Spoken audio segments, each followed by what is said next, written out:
What's going on, YouTube? It's your boy Kenny coming at you with a video today, video review on the Gomexus lx50. The reason why I'm doing this review, and it's going to be the first of a few in regards to different tackle that I'm using, but in regards to this reel, I purchased this about a week and a half ago, and there wasn't too many videos online in regards to the reel. There was a few Gomexus marketing promotional videos that just showed the reel, but nothing from a person who's actually used it. There was one video from a dude in Miami that bought it for the purpose of jigging, but he hadn't used it yet, so there really wasn't much information in regards to how the reel actually does. I took this reel out this weekend out of West Palm Beach. I didn't buy the reel to jig.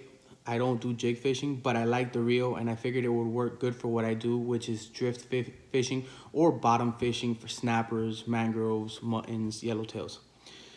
So I got the reel, really with no reviews that, you know, made me extremely happy to get the reel. But I like the look of the reel. It's an incredible looking reel. Extremely light. This is the Gomexus lx50. It's a 9.2 ball bearing and it's a 7:1 gear ratio. The reel is fast, and that's what I'm going to talk to you about today. So the positives and the negatives to the reel. I could return this reel. I'm not going to. It's a usable reel. I like it, and I'm going to continue to use it when I can.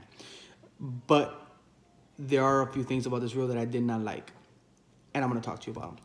So like I said, I went out fishing, and we're probably at about 150, 160 feet of water, and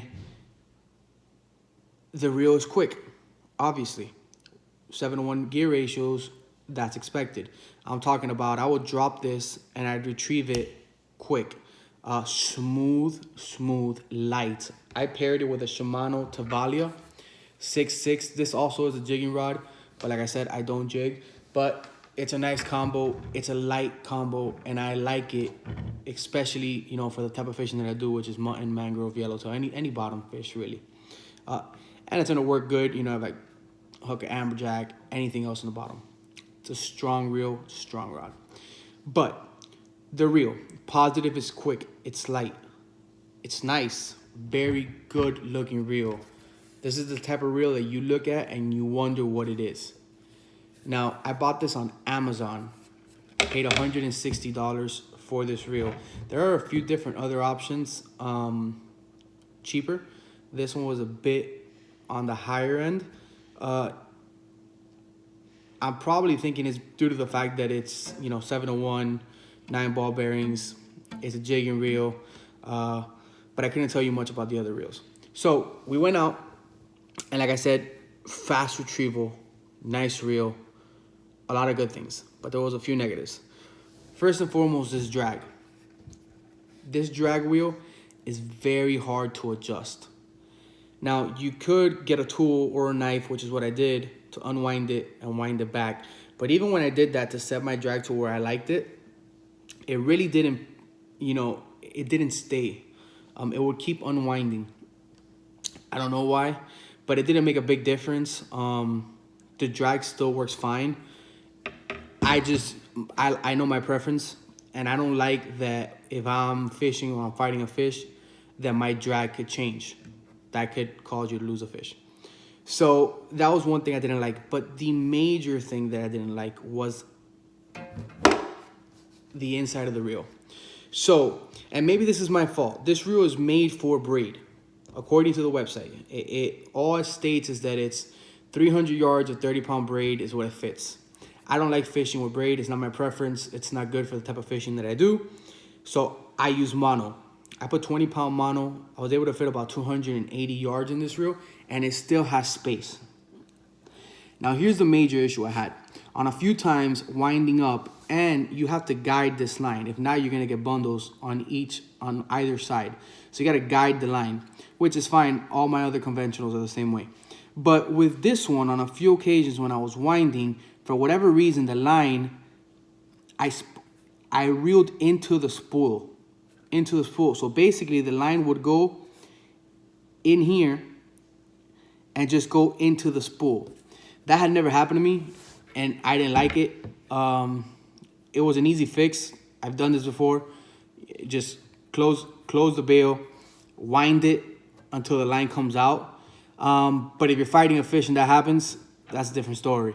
So I didn't like that. Now, would I recommend this reel?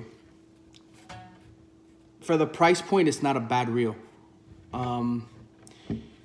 But if you could save an additional $100, you could get a better reel than this, which is technically what I should have done, but it's still a really good reel. If you're looking at a price point from 150 to 200, new, it's a good reel. Like I said, I'm going to continue to use it, but there was no videos on YouTube about it, and I just wanted to let you guys know the cons and the pros to it. It's a fast reel. It's nice. It's light. You pair it with, I paired it with the Shimano Tavalia. Good rod. I got this at Bass Pro. They had it on sale for $115. Good reel. I do recommend it. If you could save and get something better, great. More power to you. If not, it worked. It worked. A couple things I didn't like I stated, but I just love this reel. I love the look of it. It's beautiful. I love the handle. It's comfortable. I have it on the left side, which a lot of conventional reels don't come on the left side. Normally, my other conventional reels are on the right side, but I figured it gave me the option. I'm going to take it, so I put it on the left side. It was a little weird getting used to in the beginning, but I do like it. If you guys have any questions, comment below. And subscribe.